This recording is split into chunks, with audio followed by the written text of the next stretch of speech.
Before we went to the brothel to meet the girls, we had an intercession time, and while we were praying, I got this picture of a woman in a green sari and the word deliverance. Before we left, we really felt like Tabia needed to go because she just had this picture, and we were wondering if we were going to meet this lady in green.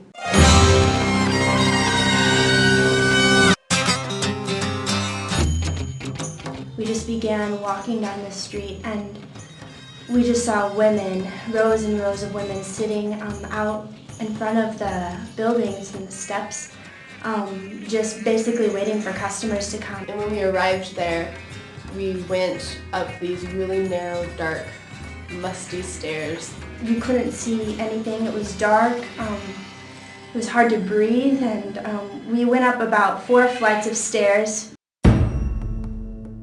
We were sitting on the roof, and it's a little room, but you can't really call it a room because it has no walls. And then they were sharing with us that 20 prostitutes sleep there during the day. There's no bathrooms there, and they would just go off in the corner and use the bathroom in this room. This is the room that they do everything in. So sitting there and thinking about what kind of life they live, you can't really call it life because it's just like living like as an animal. A prostitute came and said to us, "I wish you would have come when I was a child and rescued me, but now it's too late." We went down. The house has 3 floors, so we went to the 2nd floor, and we entered one of the rooms, and then I saw the woman in the green sari, and I was so touched by that. She is such a good woman. She is taking care of the girls, and she protects them from men who are dangerous. So when I heard that, I knew, okay, God really wants to do something.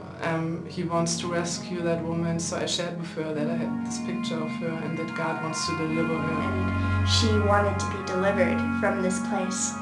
And at that moment, I just had goosebumps from my head to my toe. I couldn't believe that the words that we had prayed, and indeed this woman in the green sari was the woman. And so Tabia and I just began to pray over her and pray that she would be delivered from this place, and that she would be delivered from this home, and that she would actually help the women in this house to get out.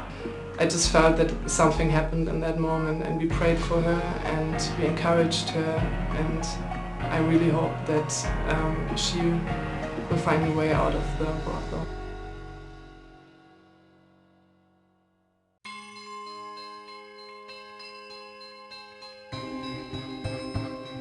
We had decided to paint their nails, wash their feet, just really serve them in a way they probably hadn't been served before.